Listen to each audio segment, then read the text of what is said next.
Bismillahirrahmanirrahim. Assalamualaikum warahmatullahi wabarakatuh.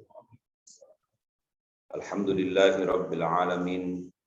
Wassalatu wassalamu ala asyrafil anbiya'i wal mursalin sayyidina Muhammad wa ala alihi wa ashabihi wa man tabi'ahum bi ihsanin ila yaumiddin, amma ba'du.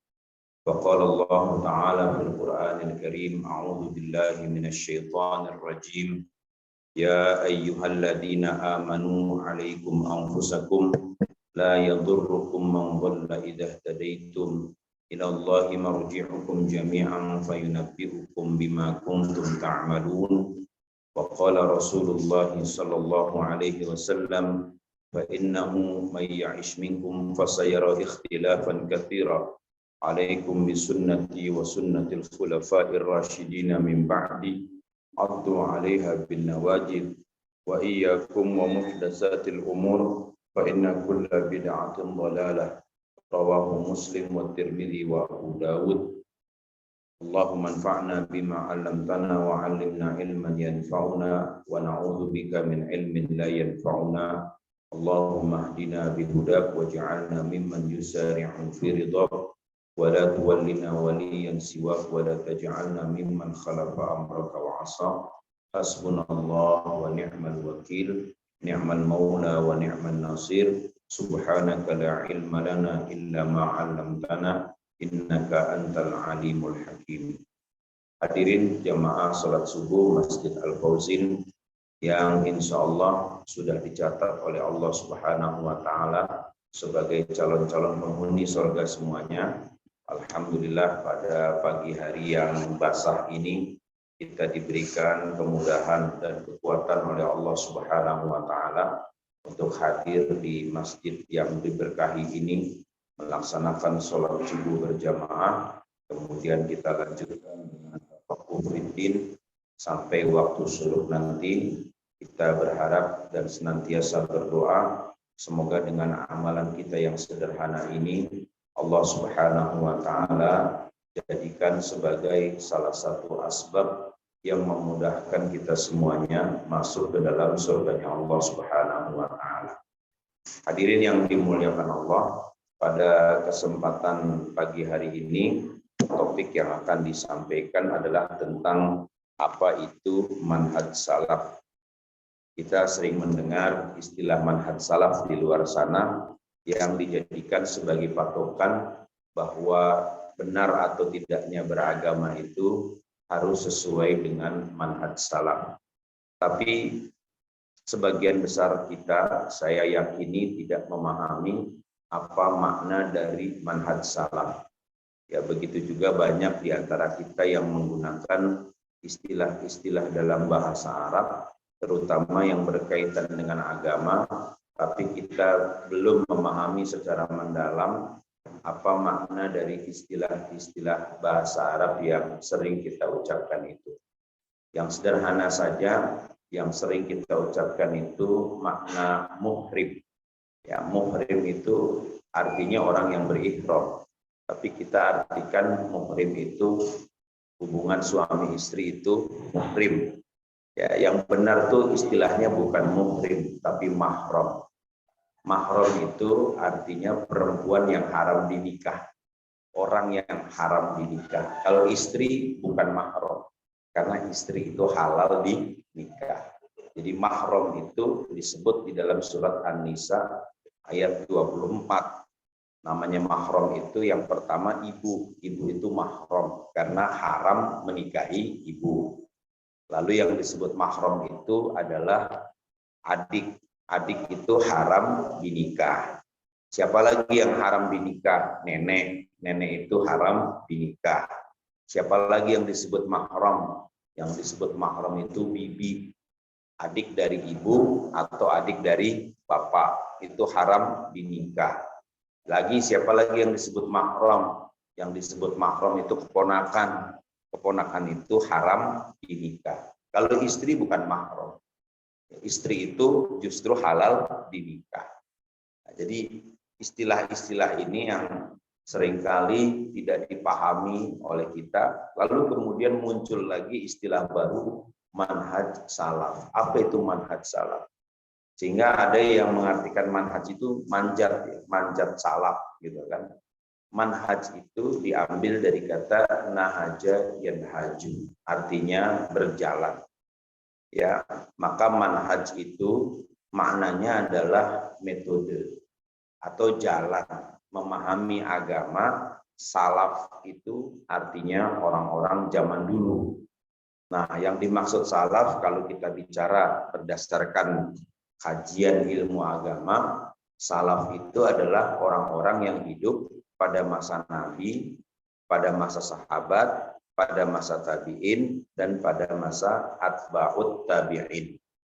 Nah, generasi ini bertahan sampai abad 2 Hijriah. Jadi abad pertama Hijriah itu dimasukkan Nabi dan para sahabat. Kemudian abad kedua Hijriah adalah generasi para tabi'in. Tabi'in itu apa sih? Tabi'in itu artinya orang-orang yang mengikut. Orang-orang yang direaken, jadi yang mengikuti para sahabat. Mereka ngajinya langsung kepada para sahabat Nabi. Jadi orang-orang yang ketemu dengan sahabat, ya, kemudian mengambil ilmu hadis, mengambil pemahaman agama dari para sahabat, ini yang dinamakan tabi'in. Nah, di bawahnya disebut atba'ut tabi'in, pengikut dari pengikut. Jadi generasi yang mengambil ilmu dari para tabi'in ini yang dinamakan atba'ut tabi'in. Nah, ini mereka ada sampai abad kedua Hijriah. Nah, abad ketiga Hijriah sampai ke sini, ini disebut sebagai abad khalaf, yaitu abad yang mengikuti dari abad-abad sebelumnya. Nah, kenapa istilah manhaj salaf ini dipakai? Istilah manhaj salaf ini dipakai untuk menjelaskan bahwa kita di dalam mengamalkan dan memahami ajaran agama harus seperti orang-orang terdahulu. Maksudnya seperti para sahabat, seperti para tabi'in, seperti para atba'ut tabi'in.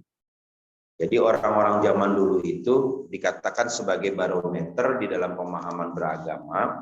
Ini didasarkan kepada hadis Rasulullah Shallallahu Alaihi Wasallam, riwayat Imam Abu Dawud. Nabi Shallallahu Alaihi Wasallam mengatakan khairul quruni qarni. Sebaik-baik masa adalah masa di mana saya hidup, kata Nabi. Kenapa dikatakan itu sebagai masa yang paling baik? Masa yang terbaik sepanjang sejarah umat Islam itu adalah masa Nabi, dikarenakan pada masa Nabi wahyu masih terus turun. Jadi para sahabat apabila mereka mendapatkan masalah dan belum ada jawabannya, mereka bertanya kepada Nabi Shallallahu Alaihi Wasallam, lalu Nabi memohonkan petunjuk dari Allah, turunlah wahyu. Ini disebut sebagai masa terbaik di mana langit dengan makhluk, ya Allah dengan hambanya itu masih terkoneksi secara langsung.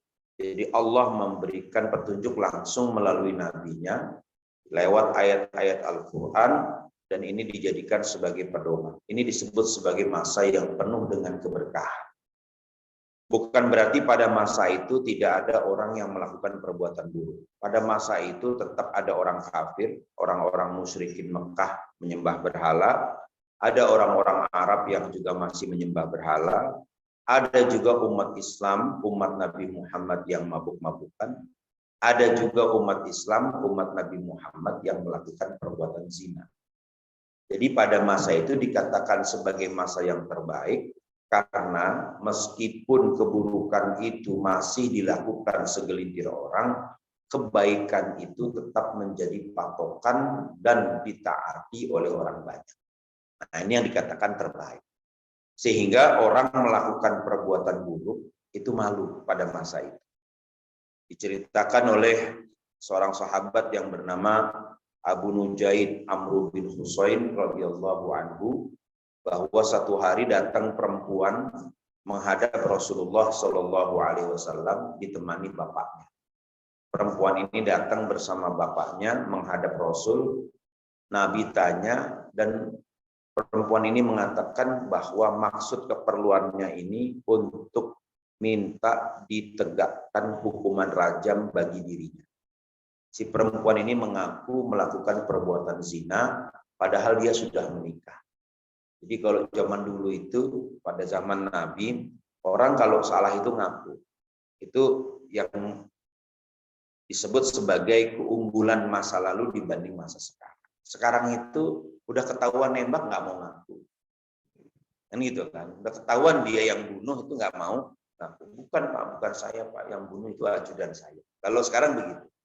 Nah, kemudian setelah pembuktian dia menembak, tetap dia kekeh, dia ngotot dengan kesalahannya. Ya saya harus tembak karena dia selingkuh dengan istri saya. Gitu kan.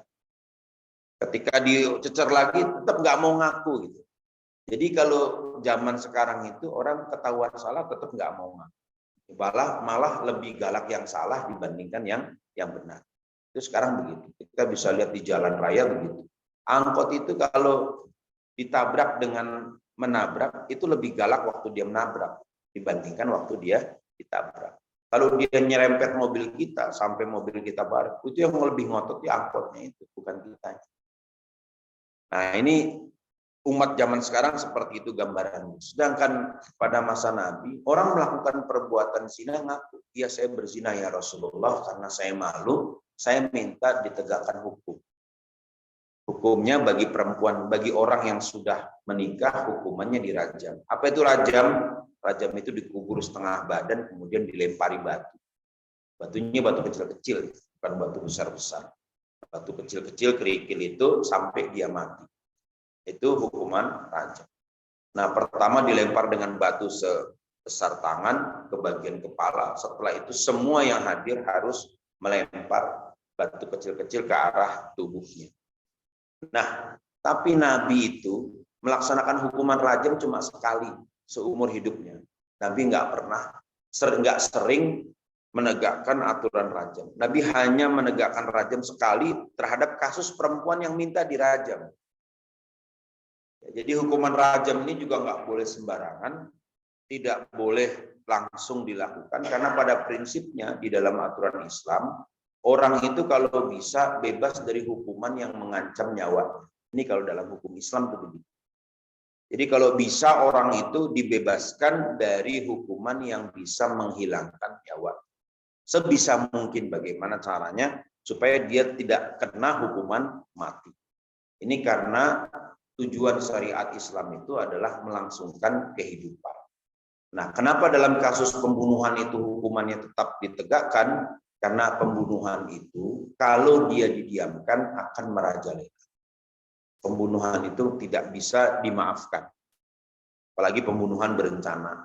Itu tidak bisa dimaafkan. Kalau dia dibiarkan, ini akan merajalela dan melahirkan dendam. Tapi untuk hukuman zina, ini kalau bisa ditutup-tutupi. Ya kan? Kalau bisa yang bersangkutan itu tidak terkena hukuman zina. Maka pada waktu perempuan itu ngaku melakukan perbuatan zina, minta dihukum rajam, Nabi tanya, ini terpaksa atau enggak nih ngomong begini? Ya, lalu perempuan itu mengatakan, enggak, saya enggak terpaksa ya Rasulullah, saya hanya malu ya Rasulullah. Dan perempuan ini mengaku sedang hamil. Akhirnya Rasulullah mengatakan kepada bapak dari perempuan ini, ahsin ilaiha. Ya, irji wa ahsin ilaiha. Pulang. Ya, dan berbuat baiklah kamu kepada anakmu. Artinya perlakukan anakmu ini dengan baik sampai dia melahirkan. Disuruh pulang oleh Nabi Shallallahu Alaihi Wasallam. Maksudnya supaya perempuan itu lupa, supaya dia nggak datang lagi. Disuruh dia melahirkan. Nabi nggak perintahkan supaya dia kembali lagi, enggak. Setelah perempuan itu melahirkan, dia datang lagi menghadap Nabi Shallallahu Alaihi Wasallam. Ya Rasulullah, saya sudah melahirkan. Saya minta dirajam ya Rasul. Nabi bingung. Lalu kemudian Nabi minta perempuan itu pulang lagi. Coba kamu pulang lagi deh. Kamu susuin anak kamu. Menyusui anak itu lamanya 2 tahun. Setelah disusui anaknya, maksudnya biar perempuan itu lupa nggak datang lagi. Ternyata datang lagi setelah dia menyusui anaknya. Dan minta supaya ditegakkan hukum rajam. Jadi kemudian Nabi bertanya, apa benar pengakuan kamu ini? Karena konsekuensinya berat. Benar ya Rasulullah, dan perempuan itu bersumpah sebanyak 4 kali. Wallahi, wallahi, wallahi, wallahi, sungguh saya telah melakukan perbuatan zina dengan si fulan sampai saya melahirkan anak hasil perbuatan zina tadi, dan saya minta dihukum rajam. Lalu kemudian Rasulullah Shallallahu Alaihi Wasallam melaksanakan hukuman rajam itu. Yang pertama kali diminta untuk melempar batu adalah Khalid bin Walid. Nabi tidak melempar batu sama sekali. Nabi hanya melaksanakan hukum, kemudian memerintahkan para sahabat untuk menegakkan hukum rajam. Ketika Khalid bin Walid melempar batu ke arah perempuan itu, keluar darahnya. Mengenai persis kepalanya, darahnya bercucuran, dan Khalid memaki-maki perempuan itu. Ya, mungkin kalau dalam bahasa kita itu perempuan jalak dan sebagainya, sundel segala macam. Keluar kata-kata kotor. Maka Nabi mengatakan kepada Khalid, ya Khalid, jangan begitu. Mahalam ya Khalid. Jangan begitu wahai Khalid, karena dia sudah bertaubat. Artinya perempuan ini, meskipun dia sedang menjalani hukuman yang bisa menghilangkan nyawanya, tetap dianggap mulia oleh Rasulullah Shallallahu Alaihi Wasallam, tidak boleh mencela. Jadi nggak boleh kita mencela orang yang sedang dihukum. Jadi dalam satu hadis yang diriwayatkan oleh Imam Tirmidzi, Rasulullah Shallallahu Alaihi Wasallam mengatakan, man a'ara rajulan, orang yang mengumpat atau mencela orang lain karena kesalahan, lam yamut hatta fa'ala ma kana ar-rajul. Dia tidak mati sampai dia melakukan keburukan yang dilakukan orang yang dicela tadi. Jadi kalau ada orang itu melakukan perbuatan maksiat dan kita cela orang itu, ya kan, pasti kita akan melakukan perbuatan maksiat yang pernah dilakukan orang yang kita cela tadi. Hanya nggak boleh kita jelek-jelekin orang, ngelek-ngelek nowong, itu nggak boleh. Apalagi misalnya benci sampai kebangetan benci, itu nggak boleh. Kenapa? Karena orang itu pasti ketemu dengan yang dia benci. Jadi kalau nggak suka ya udah, nggak usah diomongin, tinggalin. Karena Nabi itu kalau nggak suka, Nabi nggak pernah komentar. Nabi kalau nggak suka ya udah ditinggal. Oh berarti Nabi nggak suka. Kalau kita nggak suka itu memprovokasi orang lain supaya orang nggak suka juga, gitu. Kampanyekan, dipromosikan. Oh, pokoknya jangan beli ini, jangan beli ini. Wah, bagus deh pokoknya. Gitu. Kalau kita begitu.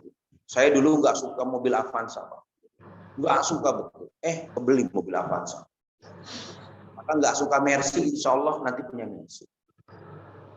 Biasanya gitu. Orang itu pasti bakal ketemu dengan yang dia nggak suka. Ya, pokoknya kalau nggak suka, kalau pengen sesuatu nggak suka aja, Bu. Saya benci punya ini, ntar punya nih. Coba. Itu saya sudah buktikan itu berkali-kali. Kalau nggak suka diungkap-ungkap, itu pasti dapat itu. Tapi kalau nggak diungkap, nggak dapat. Gitu kan? Maka kita nggak boleh mengungkapkan ketidaksukaan atau mengungkapkan kebencian. Karena pasti kita akan ketemu. Nah itu dasarnya dari situ. Dalam hadis riwayat Imam Tirmidzi, Rasulullah Shallallahu Alaihi Wasallam mengatakan, siapa yang mencela orang lain karena perbuatan dosa yang dilakukannya, dia tidak akan mati sebelum melakukan dosa tersebut. Sebelum dia melakukan dosa tersebut. Jadi kalau ada kayak tadi Khalid bin Walid, dia lempar batu sambil dia cela dasar pelaku zina dan sebagainya. Rasulullah melarang. Jangan gitu ya Khalid, dia sudah bertaubat. Maksudnya apa? Kalau didiamkan, dicela terus, khawatir Khalid nanti melakukan perbuatan zina. Jangan sampai itu terjadi. Nah, ketika perempuan itu meninggal dunia, Rasulullah kemudian menyolati jenazahnya sampai ditanya oleh Umar bin Khattab, ya Rasulullah, ini kan perempuan mati karena perbuatan zina. Kenapa Anda mau menyolati? Maka Nabi Shallallahu Alaihi Wasallam mengatakan, andaikan pahala perempuan ini dibagi kepada 70 penduduk kota Madinah, maka belum habis pahala perempuan ini. Lawasnya adhum, kata Nabi. Ya, belum tentu habis pahala dari perempuan ini. Artinya apa? Bahwa taubat seseorang itu akan menjadi berkah dan rahmat bagi masyarakat. Jadi kalau ada orang itu pengen bertobat, maka berarti dia sudah mendapatkan rahmat dari Allah Subhanahu wa taala. Nah, ini kebaikan generasi zaman dulu begitu. Jadi karena mereka punya rasa malu, sehingga pada akhirnya masyarakat itu damai. Karena setiap orang punya rasa malu. Dan ini memang didasarkan kepada hadis Nabi, wal haya'u syu'batum minal iman. Malu itu bagian dari iman. Nah, ini kenapa dikatakan masa Nabi sebagai masa yang terbaik. Nah, masa ini terus berlanjut sampai abad 2 Hijriah. Jadi kalau kita lihat di dalam beberapa catatan sejarah, kenapa generasi salaf itu, generasi zaman dulu dianggap sebagai generasi yang terbaik? Ini ada 4 sebab, ada 4 jawaban. Yang pertama, karena mereka total di dalam memahami ajaran Islam. Kalau mereka menerima Islam, mengamalkan ajaran agama itu totalitas. Sebagaimana perintah di dalam Quran surat Al-Baqarah ayat 208. Allah Subhanahu wa taala berfirman, ya ayyuhalladzina amanu dkhulu fis-silmi kafah. Wahai orang-orang yang beriman, masuklah kalian ke dalam Islam secara keseluruhan. Jadi semuanya itu memang berdasarkan ajaran Islam. Ya, kalau kita mau lihat, kita mau bicara totalitas dalam ajaran Islam, mari kita coba dari yang sederhana dulu. Dalam urusan hari-hari kita, misalnya mandi. Mandi kita buka baju, apa masih pakai kain gitu. Kalau Nabi itu pakai kain. Nabi kalau mandi itu ada kain basahan. Itu saja itu, kita lihat dulu di situ. Kedua, kalau dengar azan kita jawab nggak azan itu. Banyak orang Islam dengar azan nggak pernah jawab azan. Padahal jelas betul kata Nabi SAW, siapa yang menjawab azan kemudian berdoa setelah azan, wajib dia atau dia berhak mendapatkan syafaat pertolongan saya nanti di hari kiamat. Kan jelas betul itu. Itu amalan sederhana itu. Kalau mau dapat syafaat, ya setiap dengar azan ya dijawab kemudian baca doa. Allahumma rabba hadhihi da'wati tammah wassalatul qa'imah ati sayyidina Muhammadanil wasilata wal fadilah, dan seterusnya, ditutup dengan raditu billahi rabba wa bil islami dina wa bi Muhammadin nabiyya. Meskipun sedang bawa mobil, meskipun sedang di tol, dan kita belum bisa minggir untuk melaksanakan sholat, ya jawab dulu azan. Kalau kita dengar azan. Itu sederhana betul. Amalan yang sederhana. Nggak muluk-muluk itu. Mengamalkan Islam secara total itu dulu. Lalu kemudian yang ketiga itu, yang ngomong yang benar lah. Itu juga sudah mengamalkan ajaran Islam. Itu totalitas di situ dulu.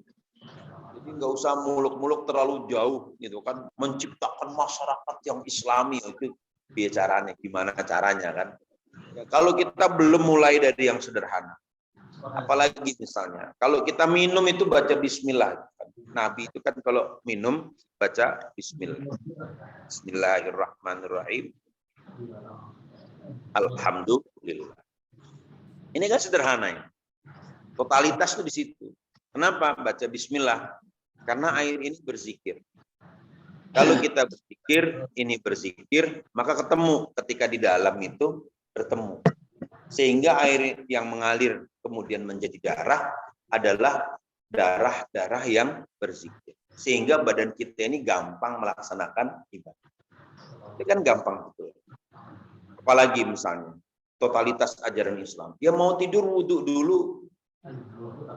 Kalau mau tidur wudhu dulu. Kenapa mau tidur dulu? Ya kan mau tidur wudhu.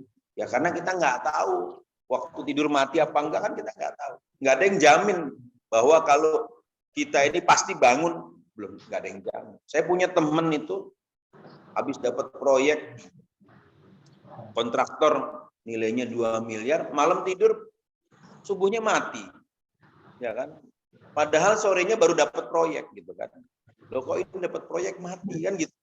Biasanya yang mati itu yang nggak dapat proyek, gagal proyek mati kan. Ini dapat proyek mati, ya kan? Gagal proyek kan biasanya kan frustasi gitu kan, kepikiran mati. Ini enggak, orang dapat proyek kok dia seneng gitu, tapi dia meninggal. Jadi nggak ada yang menjamin bahwa orang yang sore dalam keadaan bahagia itu pasti dia bisa bangun di pagi hari. Nggak ada yang menjamin. Sebaiknya itu sebelum tidur kita berwudu. Maksudnya Kalau kita mati dalam keadaan tidur, mati kita ini dalam keadaan menghadap Allah. Betul-betul husnul khotimah. Ini yang susah. Jadi yang sekarang orang nggak pernah pikirkan itu adalah minta supaya mati husnul khotimah. Ini nggak pernah diminta. Masih tetap minta rezeki, minta rezeki, minta rezeki. Tapi nggak pernah minta husnul khotimah. Ya Allah biha, ya Allah biha, ya Allah bi husnul khotimah. Karena husnul khotimah ini nggak dimiliki banyak orang. Hanya orang-orang yang dipilih meninggal dalam keadaan husnul khotimah. Ramadan beberapa tahun yang lalu di salah satu masjid di Tebet, di Al-Ittihad namanya, itu ada orang meninggal itu lagi sholat tarawih. Dan sholat rakaat ke-8 meninggal. Ini husnul khotimah. Di Ramadan tahun lalu seorang dosen di Makassar, Win Alauddin Makassar, meninggal ketika sedang menyampaikan kultum. Ini husnul khotimah. Berapa bulan yang lalu di bulan November di Masjid Al-Barkah Syafiyah, ibu-ibu sedang mimpin tahlil meninggal dunia. Lagi mimpin tahlil. Setelah dia membaca kalimat wa ilahukum ilahun wahid jatuh. Masya Allah. Yang dibaca potongan ayat Quran itu. Wa ilahukum ilahu wahid. Langsung jatuh. Ada yang bilang baca tahlil bid'ah masuk neraka. Nah ini lagi baca tahlil begitu masa masuk neraka. Kan? Kalau kita mau tahu orang itu masuk surga atau neraka, lihat saja kalimat terakhir yang dia baca. Lihat saja amal terakhir yang dia lakukan. Dilihat itu endingnya gitu. Ini kan dihujat. Tahlilan itu bid'ah, Nabi nggak lakukan. Bid'ah tempatnya di neraka. Lah orang lagi ngucapin la ilaha illallah mati. Apa iya masuk neraka? Karena di dalam hadis dikatakan man qala akhir hayatihi la ilaha illallah dakhalal jannah. Orang yang mengucapkan la ilaha illallah di akhir hayatnya dakhalal jannah. Pasti masuk surga. Nabi ngomong begitu. Nah, tahlil itu kan mengucapkan la ilaha illallah. Masa iya masuk neraka kan gitu. Kalau gitu mendingan main gaple aja kalau gitu kan. Kalau dikatakan yang seperti itu masuk neraka. Berapa tahun yang lalu saya pernah diundang buka puasa di Pesona sana, Pesona Juan. Itu MC-nya itu bilang begini. Sebelum buka puasa. Nanti buka puasa bacanya bismillah aja ya. Gak usah baca Allahumma lakasumtu wa bika amantu. Karena itu hadis doif, ngamalkan hadis doif itu bid'ah, nanti masuk neraka. Lah, kita habis puasa just pengen jauh dari neraka kok malah disumpahin masuk neraka. Ya mendingan saya batal dari tadi, saya bilang begitu.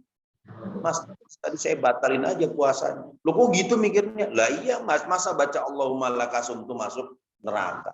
Ya ketahuan kalau gitu bener orang yang nggak puasa tuh.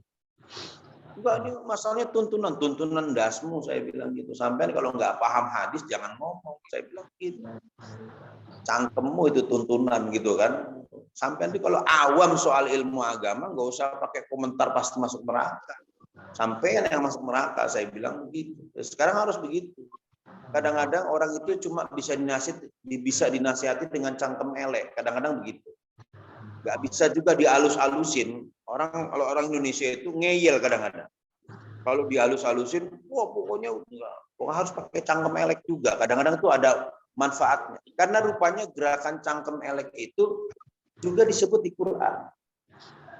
Ketika Abu Lahab itu mencela Nabi, Allah balas mencela. Tabbat yada Abi Lahabi wa tab. Celaka itu kedua tangan Abu Lahab. Itu kan cangkem elek juga. Ya kan? Jadi tergantung dilihat dari orangnya. Kalau orang itu udah ngeyelnya luar biasa, super ngeyel, ya jawabnya juga dengan ngeyel. Tapi kalau orang itu ingin diskusi, jawabnya dengan diskusi. Jadi Islam itu seimbang. Tergantung bagaimana responnya. Kalau responnya itu positif, ya dibalas dengan positif.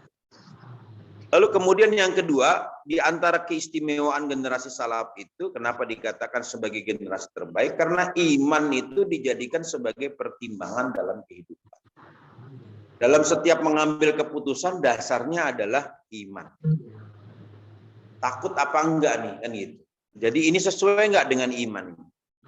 Lalu kemudian yang ketiga, loyalitas mereka terhadap Al-Quran, terhadap Allah, Rasul, dan agama. Ini yang menyebabkan kenapa generasi salaf dikatakan sebagai generasi terbaik. Jadi buat orang-orang zaman dulu itu nggak apa-apa hidup susah, yang penting jangan sampai menyalahi aturan Allah. Itu orang zaman dulu begitu mikir. Ya, jadi mereka tidak mendapatkan dunia asal tidak mengkhianati Allah dan Rasul. Ini ada contohnya, yaitu sahabat Abu Dzar Al-Ghifari. Abu Dzar Al-Ghifari ini beberapa kali ditawari jabatan oleh Khalifah Utsman bin Affan sampai Khalifah Muawiyah. Bahkan ditawari diberikan uang ribuan dinar. Satu dinar itu kalau nggak salah sekarang nilainya 500.000 rupiah. Jadi kalau ditawari uang 5.000 dinar, ya kurang lebih dia punya 2,5 miliar. Tawari uang 2,5 miliar, dia nggak mau. Abu Dzar Al-Ghifari mengatakan, kalau saya sudah menerima hadiah atau jabatan, berarti saya tidak bisa kritis, tidak punya independensi, dan tidak bisa mengkritik orang yang melakukan kesalahan. Ini Abu Dzar Al-Ghifari. Maka dia nggak mau terima uang. Jadi independensinya tinggi sekali. Saya cuma setia kepada Allah dan Rasulnya. Berikan saja saya doa, jangan berikan saya dunia. Ini Abu Dzar. Itu luar biasa ini. Jarang orang kayak begini. Ya. Seperti Abu Dzar Al-Ghifari. Ini ulama, betul-betul ulama. Jadi dikasih uang nggak mau. Apalagi minta ngajukan proposal tuh nggak mau. Kalau sekarang ya ngajukan proposal, mau bikin pondok kemana-mana, akhirnya harga diri jadi jatuh. Kiai mau bikin pondok, dia Ustadz mau bikin pondok, kemudian dia pasang itu drum di tengah jalan, jalan taruh di situ kardus, ya harga dirinya jadi jatuh. Nah, kalau Ustadz mau bikin pondok, ya punya tambang batu bara, gitu kan, harga dirinya nggak bakal jatuh. Kenapa? Karena nggak minta. Ini kan minta proposal. Jadi bahkan sampai ada yang diupload di media sosial, gitu kan. Saya lagi ngajukan proposal ini. Buat apa, Ustaz? Buat bikin maulid, mengundang 2.000 jemaah. Pertanyaan saya, berapa biayanya, Ustaz? Biayanya 500 juta. Ya 500 juta daripada ngundang 2.000, kemudian habis begitu saja. Bikin bisnis aja 500 juta. Nanti menghidupkan jamaah-jamaah yang memang tidak mampu. Oh, itu nanti lain lagi, Ustaz. Jadi memang kita senangnya dengan high cost, gitu kan. Dalam beragama itu biayanya sangat tinggi, kan. Tapi tidak tepat sasaran. Ya kalau mau tahlilan ya tahlilan aja, cukup gorengan, gitu kan. Ada tempe goreng di situ, ada teh manis, oh udah kan senang orang hadir juga. Yang penting dijamu kan gitu. Wah kalau nggak pakai nasi, kebuli, mindi, wah, kayaknya nggak afdol, Ustaz. Bukan begitu masalahnya. Kalau memang nggak mampu ya jangan maksa. Kan gampang-gampang aja kan. Daripada kayak begini kan uang 0,5 miliar itu habis begitu saja tanpa ada bekas. Bagaimana kalau itu dimanfaatkan untuk produktivitas? Ini yang jarang dipikirkan oleh umat Islam saat ini. Jadi padahal di dalam Quran itu dikatakan bahwa orang yang tidak minta-minta itu dia punya kemuliaan. La yas'alunan nasa ilhaba. Itu disebut dalam surat Al-Baqarah. Ada orang yang berjuang yang tidak mau meminta-minta. Yahsabuhumul jahilu al-aghniya. Orang-orang yang nggak ngerti mengira orang itu kaya. Padahal sebenarnya nggak kaya. Kenapa? Karena nggak mau minta-minta. Ini dulu akhlak para sahabat begitu. Akhlak sahabat seperti itu. Kita lihat itu dicontohkan oleh jamaah tabligh. Jamaah tabligh itu Masya Allah. Saya melihat, saya coba pahami. Jamaah tabligh itu keliling-keliling itu nggak pernah minta ke masyarakat. Minta beras itu enggak. Dia betul-betul ingin menguji dirinya, bisa nggak berdakwah seperti para sahabat. Ada di hari mereka itu yang orang kaya. Jadi jangan kita menganggap jamaah tabligh itu orang kere, enggak. Itu ada yang orang kaya. Saya pernah ketemu seorang pengikut jamaah tabligh dari Saudi, ternyata dia pemilik 5 perusahaan. Itu datang ke rumah, ngajak sholat berjamaah, ya kan, makan bareng-bareng. Ketika saya tanya, ini uangnya dari mana? Ya, kita mencoba untuk tawakal dengan modal yang sedikit tanpa meminta-minta. Jadi mereka mau nguji, bener nggak nih Allah nolong? Bener nggak nih Allah nolong? Jadi mereka ingin menguji diri mereka, sabar apa enggak? Karena pertolongan Allah itu datang kalau mereka sabar. Jadi ada yang punya uang ketika dikatakan hari ini kita cukup urunan satu orang 50.000, ya 50.000. Ada yang mau nambah sampai 500.000 itu ditolak. Enggak, 50.000 aja. Simpan.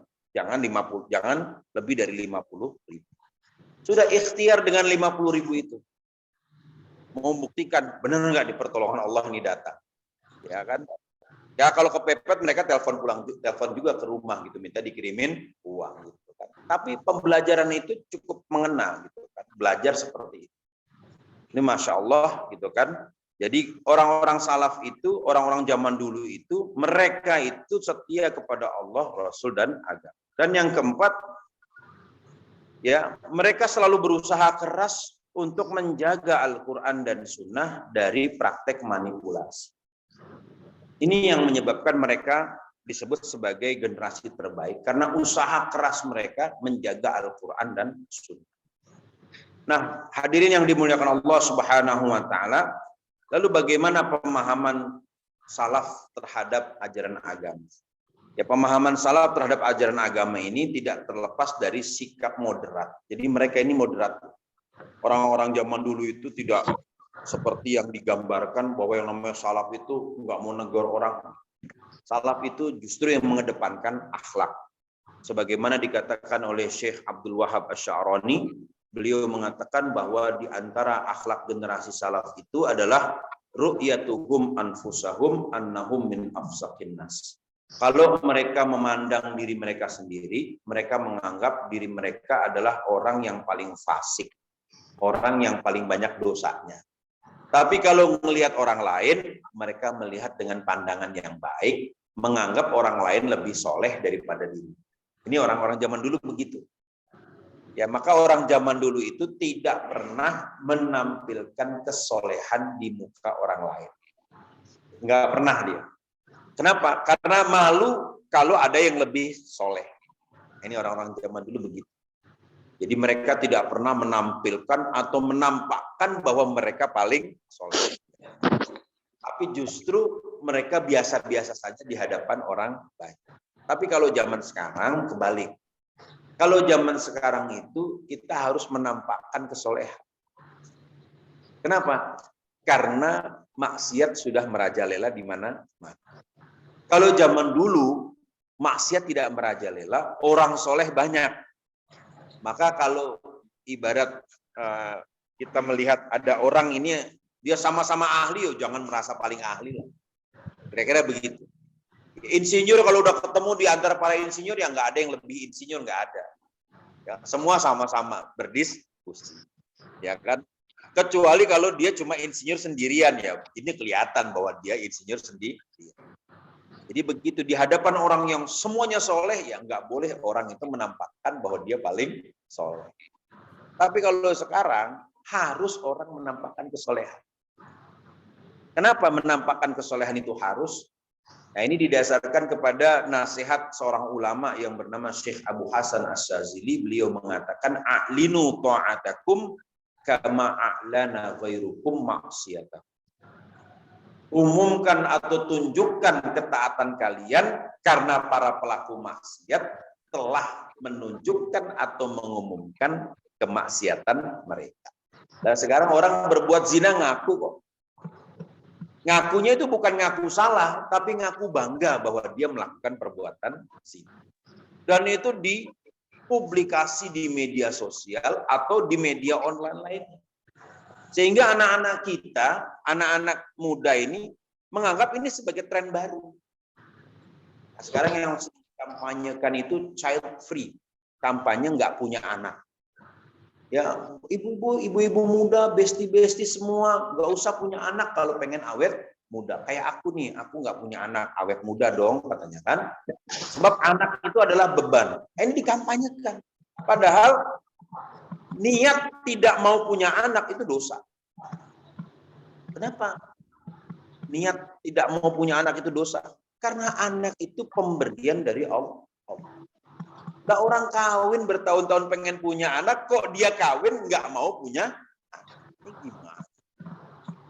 Berarti kalau orang sudah punya pikiran yang berlawanan dengan kehendak Allah, dia sedang jauh dari rahmat Allah. Jadi kalau kita punya pikiran yang berlawanan dengan kehendak Allah, artinya kita sedang jauh dari rahmat Allah. Tapi kalau kita punya pikiran untuk mendekati perintah Allah, berarti rahmat Allah sedang dekat dengan kita. Ini gampang aja. Jadi kalau ada orang misalnya dia nggak mau sholat, ya itu berarti memang Allah nggak mau ditemui orang itu. Simple. Kalau ada orang nggak mau sholat, nggak mau ke masjid seumur hidupnya, padahal ngaku muslim, ya berarti memang Allah nggak mau disambangi. Itu aja, udah simple aja. Jadi nggak usah dikomentarin, nggak usah dipaksa-paksa yang model seperti itu. Ya kan? Karena kalau orang itu ditunggu oleh Allah, dengan sendirinya hatinya akan bergerak untuk berangkat ke masjid. Tapi kalau dia anti masjid, pokoknya nggak mau sujud, ya berarti memang Allah nggak mau ditemui. Sama seperti kita. Ya, kita kalau datang ke rumah orang, kita belum masuk, ya kita cuma berdiri di pagar, dia nggak ada respon, ya berarti dia memang tidak mau ditamui, gitu aja. Nggak mau kita jadi tamunya. Kita WA dia nggak mau ngebales gitu kan, ya berarti dia memang tidak berkenan. Simpel saja begitu. Jadi sekarang ini kan orang berbuat maksiat itu diperlihatkan, dikampanyekan, dipublikasikan dengan alasan kebebasan hak asasi manusia. Nah, maka dalam situasi seperti itu, orang harus menampakkan ketaatan supaya orang-orang awam, orang-orang yang nggak ngerti ini melihat masih ada orang berbuat baik. Tujuannya begitu. Kalau nggak ada orang yang berani menampakkan ketaatan, nggak berani menampakkan kesolehan, sudah orang akhirnya menganggap kemaksiatan sesuatu yang sudah biasa. Jadi dianggap sebagai, ya biasalah orang di sini berzina tuh udah biasa Pak. Gitu kan. Ini kenapa? Karena nggak ada orang yang menampakkan ketaatan. Maka harus ada orang yang menampakkan ketaatan dan dia mengumumkan ketaatan ketika maksiat merajalela. Tapi ketika semua orang itu sudah jadi baik, ya orang jangan menampakkan. Kenapa? Udah baik semua, ngapain lagi kita menampakkan ketaatan? Biasa saja sudah kita, sama seperti mereka. Nah ini kaidah yang dipahami oleh para ulama, oleh generasi salaf zaman ini. Nah jadi ciri pemahaman generasi salaf itu adalah sikap moderat, awas. Maka generasi salaf itu identik dengan 4 sikap. Di dalam menilai masalah. Yang kedua, generasi salaf itu bersikap tawazun, seimbang di dalam melihat masalah dan mengamalkan ibadah. Lalu kemudian termasuk juga di dalam memperlakukan urusan dunia dan agama. Yang ketiga, generasi salaf itu punya sikap tawasud, berada di tengah-tengah, moderat, ya, tidak ekstrim, tidak gampang mengatakan orang lain itu kafir, tidak gampang mengatakan orang lain itu sesat, dan yang keempat, generasi salaf itu punya sifat mereka tasamuh, toleransi, ya, sangat tinggi. Mereka punya sikap toleran. Toleran itu artinya mengakui perbedaan. Itu yang namanya toleran. Ya, dalam bermazhab misalnya orang-orang zaman dulu itu yang nggak masalah kan orang mau ambil mazhab Maliki, mazhab Hanafi, mazhab Syafi'i, mazhab Hambali nggak jadi masalah. Mau silakan, gitu kan? Ya saya hargai prinsip masing-masing. Orang punya pendapat subuh kunut, subuh nggak kunut, ya udah nggak usah dimasalahkan, gitu kan? Yang jadi masalah itu kalau nggak sholat subuh itu aja udah. Orang misalnya dia mau tahlilan, mau nggak tahlilan, ya nggak jadi masalah gitu. Yang penting jangan suka menjelekkan dan jangan suka menyerang. Jadi tawasudnya, tasamuhnya di situ. Ya orang Muhammadiyah nggak tahlilan, ya nggak masalah. Kenapa? Memang kalau orang nggak tahlilan kemudian ekonomi jadi bangkrut kan enggak gitu. Ya, orang mau tahlilan ya silakan gitu kan. Apakah dengan orang tahlilan kemudian wabah penyakit akan datang kan enggak. Ya, santai saja kan gitu. Itu sesuatu yang buruk. Maka orang-orang generasi salaf itu kalau dia memahami persoalan, dilihat mana persoalan pokok dan mana persoalan cabang. Ada persoalan yang memang tidak boleh kita beda pendapat, ada persoalan di mana kita boleh beda pendapat. Di mana nggak boleh beda pendapat? Misalnya mengakui keesaan Allah, ini tidak boleh beda pendapat. Apalagi mengakui Nabi sebagai Nabi terakhir, Nabi Muhammad sebagai Nabi terakhir, ini nggak boleh beda pendapat. Maka beda pendapat dalam masalah ini hukumnya kafir. Ya, menerima perintah sholat 5 waktu ini wajib, nggak boleh ada beda pendapat. Ya, termasuk juga jumlah rakaat dalam sholat, ini nggak boleh beda pendapat. Apalagi menerima perintah Ramadan sebagai kewajiban, ini juga nggak boleh beda pendapat. Ya, menerima perintah zakat, ini nggak boleh beda pendapat. Jadi dalam rukun Islam yang 5 tidak boleh ada beda pendapat. Dalam rukun Islam yang 5, rukun iman yang 6, nggak boleh beda pendapat. Nah, beda pendapat dalam persoalan-persoalan yang sifatnya perintilan kalau dalam agama. Misalnya kita sholat, ya kan?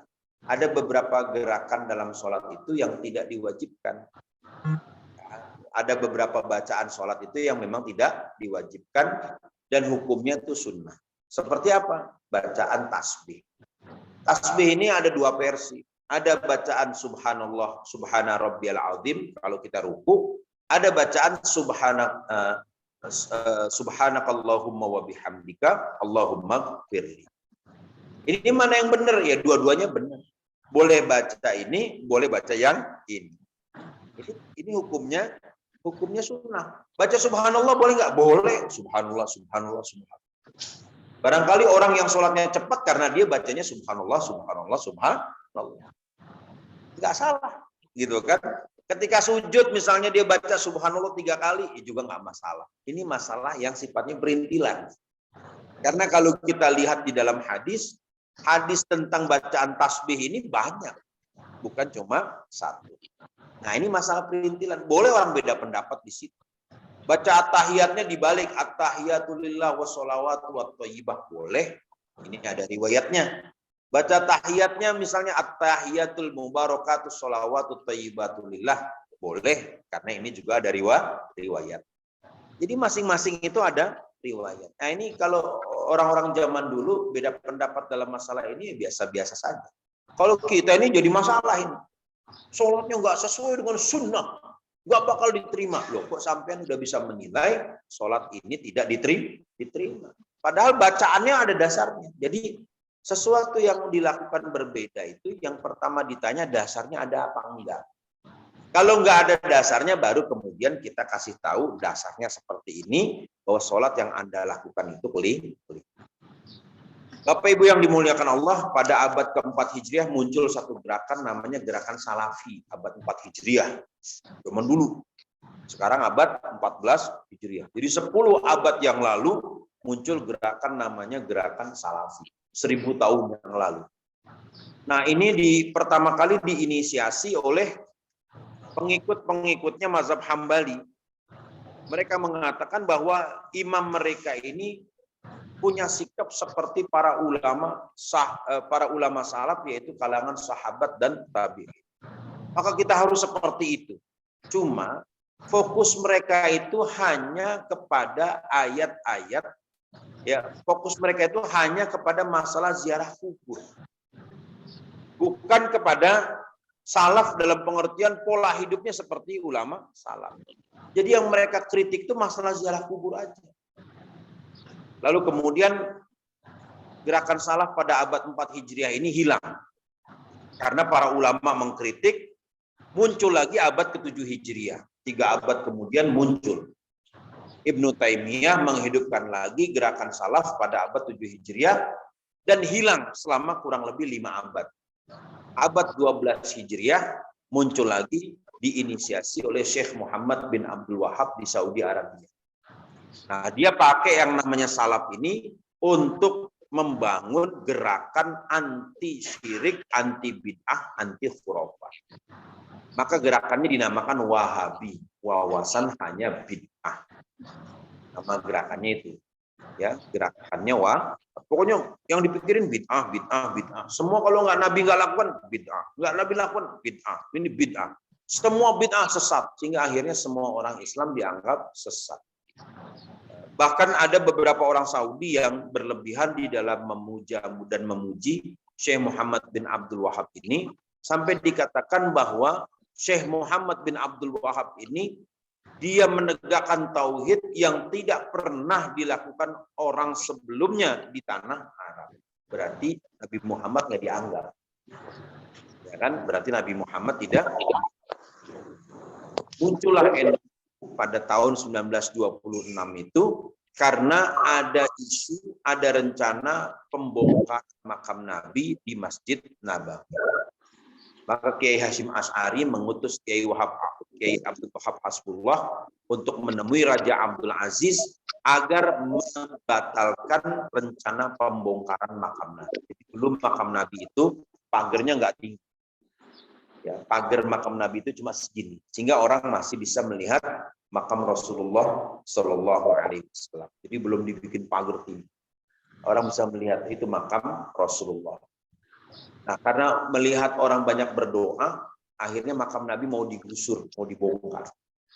Di situ ada 3 makam, makam Nabi, makam Abu Bakar, dan makam Umar bin Khattab radhiyallahu anhu.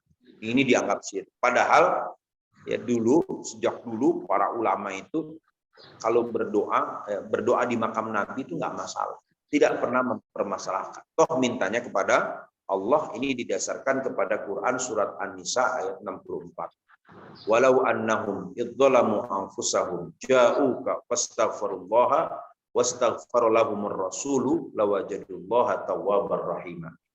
Kalau mereka berbuat zolim kepada diri mereka sendiri, lalu mereka datang kepada engkau wahai Nabi. Ayatnya masih ada, berarti termasuk Nabi dalam keadaan meninggal dunia, pasti mereka meminta ampun kepada Allah, dan Rasul pun memintakan ampun bagi mereka, pasti mereka akan mendapati Allah sebagai Tuhan yang maha penerima taubat dan maha pengasih. Nah, ayat itu dalam tafsir Ibnu Katsir diriwayatkan setelah Nabi meninggal dunia, datang orang Arab kampung ke situ. Ya, dia nangis-nangis di depan makam Nabi, ya, ngobrol kepada Nabi Shallallahu Alaihi Wasallam, ngobrol ke arah makam, ya Rasulullah, aku datang ke sini untuk mengadukan bahwa aku sudah berbuat dosa yang banyak. Aku minta diampuni oleh Allah. Ya Rasul, sesungguhnya Allah telah berfirman kepada engkau, membaca ayat ini. Walau annahum idzalamu anfusahum, dan seterusnya. Nangis orang itu pulang, dan penjaga makam Rasul ya, kenal orang itu, tahu di mana orang itu menginap. Nah, penjaga makam itu dimimpikan bertemu dengan Nabi Shallallahu Alaihi Wasallam. Nabi bilang kepada penjaga makam itu, kalau besok kamu ketemu orang itu tadi, ya orang yang tadi siang itu datang, sampaikan bahwa Allah mengampuni orang tersebut. Ya. Lalu kemudian orang itu datang lagi, doa lagi depan makam Nabi, disampaikan, Annallaha Ta'ala qad ghafara laka, bahwa Allah Subhanahu wa Ta'ala sudah mengampuni dosa kamu. Nah, ini ada riwayat. Sehingga dari situ banyak orang berdoa di depan makam Nabi. Orang doa depan makam Nabi. Nah, ini kemudian diharamkan. Doa itu harus menghadap Ka'bah, bukan menghadap kuburan. Ya kan begitu. Ya kan ini Nabi. Maka kenapa di Nabawi imam sholat itu setelah sholat menghadap ke jamaah? Asalnya imam itu kalau sudah selesai itu menghadap ke utara, hadap ke sebelah kanan. Ya kan, menyamping jamaah. Tapi karena di Nabawi, kalau dia menghadap ke sebelah kanan, berarti dia memunggungi Nabi Shallallahu Alaihi Wasallam. Maka adabnya tidak memunggungi Nabi, sehingga menghadap ke jamaah supaya bisa menghadap ke makam. Begitu maksudnya. Ya, asalnya menghadap ke sana. Kalau selesai sholat menghadap ke sebelah kanan. Ini sunnahnya begitu. Karena Rasulullah Shallallahu Alaihi Wasallam setelah sholat menghadap ke arah kanan. Tapi setelah Nabi meninggal, para sahabat itu menghadap ke arah jamaah supaya Nabi di sebelah kanan. Ini bentuk penghormatan kepada Nabi. Ya, maka kalau kita datang ke Masjid Nabawi, dianjurkan untuk berziarah ke makam. Nah, ya cuma melintas saja, melintas, menghadap sebentar, begini kan. Assalamualaikum ya Rasulullah, Allahumma sholli ala Muhammad wa ala ali Muhammad. Jalan. Itu tanda kita menghormati Nabi. Ya, tanda kita menghormati Nabi itu begitu. Jadi jangan ke Nabawi, nggak mau ke makam Nabi. Aku nggak takut syirik, nggak ada adab kepada Nabi Shallallahu Alaihi Wasallam. Karena Nabi itu walaupun meninggal tetap beda, ya kan? Karena Nabi mengatakan fa innal anbiya'a ahya'un fi quburihim. Para nabi itu hidup di dalam kubur mereka. Ya, di dalam hadis riwayat Baihaqi Nabi mengatakan fa innal anbiya'a ya kan ahya'un fi quburihim. Para nabi itu hidup di makam mereka. Jadi di dalam hadis riwayat Imam Baihaqi, Rasulullah Shallallahu Alaihi Wasallam menceritakan ketika beliau sedang melaksanakan Isra dan Mi'raj, beliau melihat Nabi Musa sholat di dalam kuburnya. Ya, Ra'aitu Musa yusolli fi kuburihi. Dari Nabi Musa itu sholat di kuburnya. Ini Nabi yang ngomong. Ya kita percaya, saya sih percaya aja apa yang dikatakan oleh hadisnya sahih riwayat Imam Baihaqi. Jadi memang beda dengan kita, ya kan? Kalau kita masuk makam saja harus mengucapkan salam, apalagi ketemu makam. Nah, kita mengucapkan salam, assalamualaikum ya ahlat diyar wa inna insyaallahu bikum lahiqun. Assalamualaikum wahai penghuni kubur, insya Allah kita bakal nyusul. Kira-kira dijawab? Dijawab. Untungnya kita nggak dengar. Coba kalau kita dengar, nggak mau datang lagi kita, ya kan? Insya Allah kita nyusul. Besok Pak, udah ditungguin nih sebelah kan begitu kan? Repot, Ibu ya.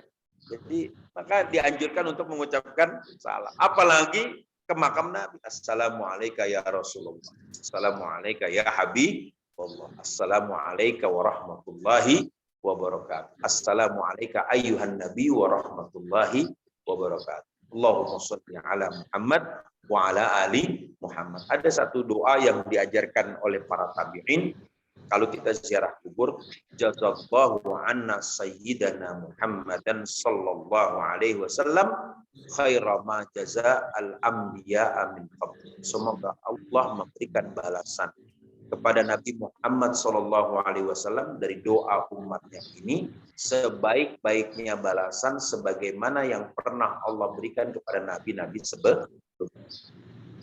Ya, jazallahu anna sayyidana Muhammad dan sallallahu alaihi wasallam. Itu saja kalau memang enggak hafal karena terlalu kecil. Ya, saya kira demikian pembahasan pada pagi hari ini.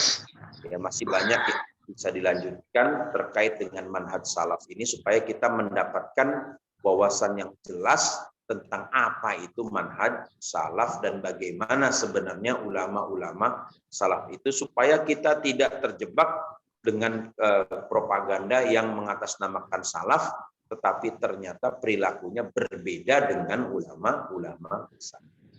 Sampai sini barangkali mungkin ada yang mau bertanya, saya persilakan. Kalau tidak ada, saya tutup. Kebetulan sarapannya sudah siap. Ya kan, apalagi musim hujan yang panas cepat dingin gitu kan, yang dingin makin terasa dingin. Nah, ini nggak ada pertanyaan ini. Oh ada nih. Cekat ya. Nah, ini pertanyaannya bagaimana hukumnya orang yang mentahzir kelompok yang menyelisihi Ahlus Sunnah wal Jamaah dan apakah yang menamakan dirinya Salafi dianggap hizbiyah? Baik, saya coba jawab satu. Yang pertama gini. Orang kalau mau mentahzir, tahzir itu apa sih? Tahzir itu memberikan peringatan, mengingatkan, mengancam itu tahzir. Kalau kita mau mentahzir, pertanyaannya kita paham nggak dengan yang kita tahzir? Karena untuk memperingatkan, katakanlah mau mengingatkan orang, ya kita harus tahu apa yang diingatkan. Kita mau mengatakan orang itu keliru, ya kita harus paham dulu. Kita ini keliru nggak mengingatkan orang itu. Itu yang pertama. Yang kedua, masalah yang kita tahzir itu kayak apa gitu. Banyak orang yang mentahzir itu dia nggak paham apa yang dia tahzir. Maka jangan sampai kita ini bersikap dengan sesuatu yang nggak ada ilmunya, sebagaimana dikatakan dalam Quran surat Al-Isra. Wala taqfu ma laysa laka bihi ilmun inna sam'a wal basara wal fuada kullu ulaika kana anhu mas'ula. Jangan kalian bersikap dengan sesuatu yang kalian tidak punya ilmunya, bahwasanya pendengaran, penglihatan dan hati itu pasti diminta pertanggungjawaban. Maka ilmu dulu yang paling penting. Ya, kalau kita mau mentahzir, mau mengingatkan orang, ya kita harus paham dulu apa masalahnya. Kalau nggak paham masalahnya, berarti yang harus ditahzir itu kita. Lalu kemudian yang perlu dan penting untuk kita pahami adalah bahwa kita ini beragama bukan untuk mengurusi orang lain. Kita ini bukan untuk membenarkan atau memperbaiki orang lain, tapi memperbaiki diri kita. Sedangkan kepada orang lain kita harus menjadi contoh, jadi uswah. Karena kita ini bukan hakim buat orang lain. Kita ini bukan hakim. Banyak orang beragama itu pengen jadi hakim buat orang lain, tapi nggak mau jadi hakim buat dirinya sendiri. Ya, giliran buat dirinya dia menjadi pengacara buat dirinya sendiri. Kalau buat orang lain dia jadi hakim. Kamu salah, kamu salah, kamu salah. Sedangkan dirinya salah dia nggak pernah tahu. Maka orang zaman dulu itu fokus memperbaiki diri. Aslih nafsaka wad'u ghairaka. Prinsipnya itu. Perbaiki dirimu, baru kemudian ajak orang lain. Cuma suruh ngajak kok. Kita nggak disuruh ngingetin gitu. Nggak disuruh mentahdir. Ini gimana ini? Nggak ngerti saya. Karena bukan punya saya. Jadi kita ini nggak diperintahkan untuk memperbaiki orang. Orang silakan lah. Yang penting kita ngajak kok. Sehingga akhirnya kita ini tidak akan terbebani macam-macam. Karena fokusnya memperbaiki diri. Banyak orang itu yang selalu berusaha memperbaiki orang lain, tapi anaknya sendiri dia lupa. Banyak. Ya. Banyak itu. Saya ketemu beberapa anak-anak yang tatonya banyak. Ya, ternyata kenapa dia seperti itu? Dia dendam kepada abi dan uminya yang memaksakan dia untuk hafal Quran. Padahal dia nggak sanggup menghafal. Akhirnya pelariannya dia pasang tato. Abinya melarang merokok, dia merokok depan abi. Ekstrim kan jadinya kan. Maka kita jangan seperti itu. Jadi lebih fokus kepada memperbaiki diri sendiri. Sedangkan kalau kita punya ilmu, ya sebarkan ilmu. Ya orang mau terima, mau enggak, ya terserah gitu kan. Kita yang penting sudah menyampaikan. Dan kita mendoakan semoga sama-sama mendapatkan hidayah. Sudah selesai. Ya, kemudian apakah kelompok yang ada sekarang ini termasuk 72? Ini hadisnya juga pertanyaannya 72 ini hadisnya sesuai apa enggak? Hadis tentang 72 golongan itu dhaif. Iftaraqat ummati ala isna wa sab'ina firqatan. Kulluhum finnari illa wahidah. Umatku itu terbagi 72 golongan, semuanya masuk neraka kecuali satu. Siapa? Ma'ana alaihi wa ashabi, yaitu kelompok di mana aku dan sahabatku ada di situ. Ada yang mengatakan hadis ini dhaif. Ada yang mengatakan hadis ini muncul karena persaingan antar mazhab pada abad ke-5 Hijriah. Muncul hadis ini. Ya kan? Jadi gampang saja, orang itu kalau dia nggak ngikuti Quran dan Sunnah, dia pasti ada balaknya. Udah selesai. Ya kan? Kita nggak perlu tanya, nih kelompok yang mana, kelompok yang mana. Enggak. Karena di Quran itu kalau kita bicara kelompok, itu cuma ada 3 kelompok. Di dalam Quran, surat Al-Waqiah. Yang pertama disebut Muqarrabun. Yang kedua disebut Ashabul Yamin. Dan yang ketiga disebut Ashabul disebut Ashabul Mas'am. Ya kan? Kalau kita baca surat Al-Waqiah itu ulaikal dikatakan di dalam surat Al-Waqiah itu kadat haba'an mumbasa wa kuntum azwajan salasah.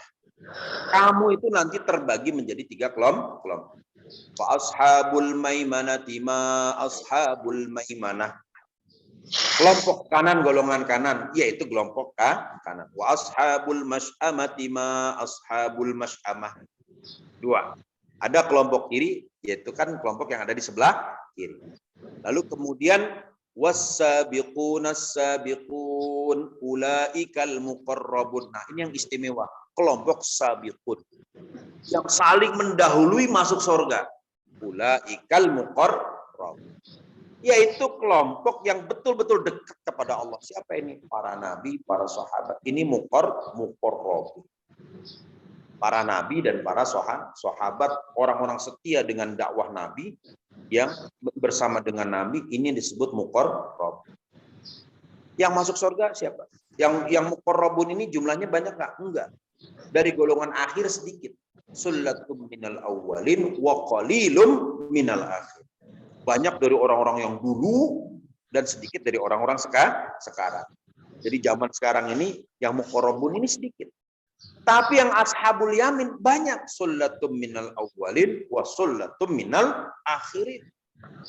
Banyak dari orang-orang zaman dulu, banyak juga dari golongan orang-orang sekarang. Nah, karena ada kalimat wa sullatum minal akhirin ini, kita berharap semoga kita masuk di situ.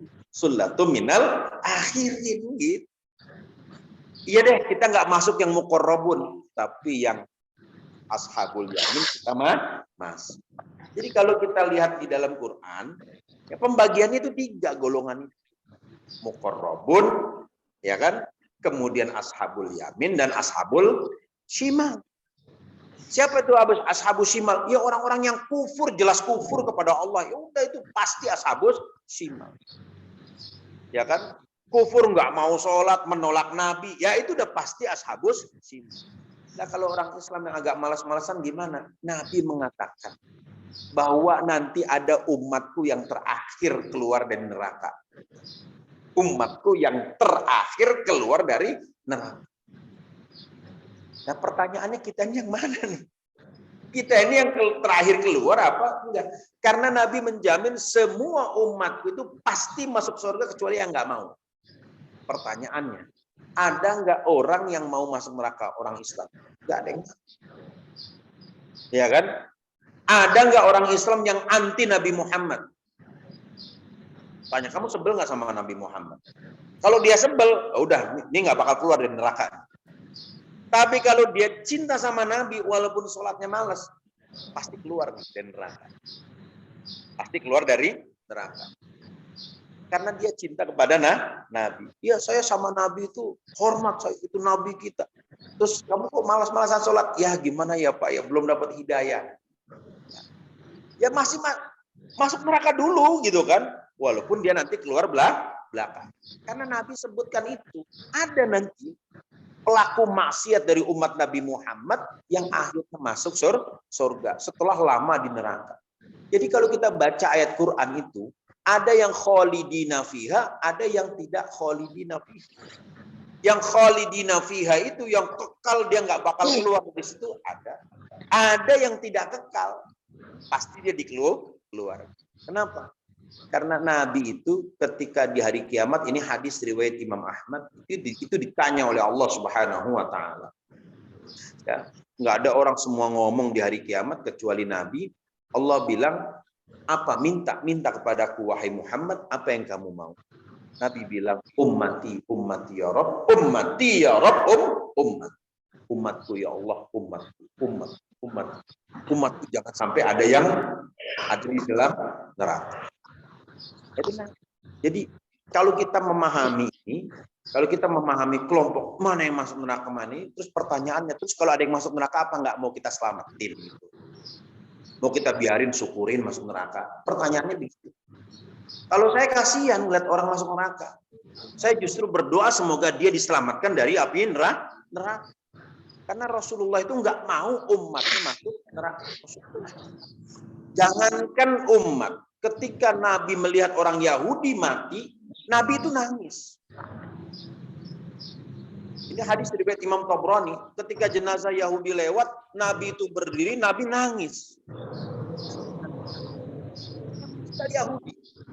Kata Nabi, andaikan dia beriman kepadaku, aku mau menjadi penyelamat dia nanti di kubur kiamat. Andaikan dia beriman kepadaku, walaupun di akhir hayatnya dia baru beriman kepadaku, aku mau menjadi saksi buat dia nanti di hari kiamat. Nanti aku tolong dia supaya tidak masuk neraka. Dan setan tertawa terbahak-bahak karena setan punya kawan di dalam api neraka. Itu yang bikin Nabi nangis. Jadi kalau Nabi pengen orang nggak masuk neraka, masa iya kita mau doakan orang Islam itu? Golongan umat Nabi yang syukurin masuk neraka. Dulu nggak ikut ngaji bareng saya sih kamu. Neraka makanya kamu. Apa iya kita mau begitu? Terus kalau anak kita nggak setelah pengajian sama kita rela gitu anak kita itu di neraka. Nggak begitu. Beragama itu tidak seperti itu. Maka hadis tentang 72 golongan itu, sebagian ulama meragukan kesohihannya. Ini dhaif ini hadis. Karena hadis ini dipakai sebagai alat untuk menyerang sesama umat Islam. Kita ini pengen dakwah, pengen ngerangkul orang banyak supaya orang tuh makin dekat. Ya kan? Orang makin dekat, masjid makin ramai, umat makin guyup. Nah, disinilah rahmat Allah akan turun. Saya kira begitu ya yang bisa saya jawab. Semoga ini bisa mendekatkan ukhuwah di antara kita sebagai umat Nabi Muhammad SAW. Saya kira demikian yang bisa disampaikan pada pertemuan kali ini. Mari kita sama-sama tutup dengan membaca doa kafaratul majlis. Subhanakallahumma wa bihamdika asyhadu an la ilaha illa anta astaghfiruka wa atubu ilaik. Assalamualaikum warahmatullahi wabarakatuh. Waalaikumsalam warahmatullahi wabarakatuh.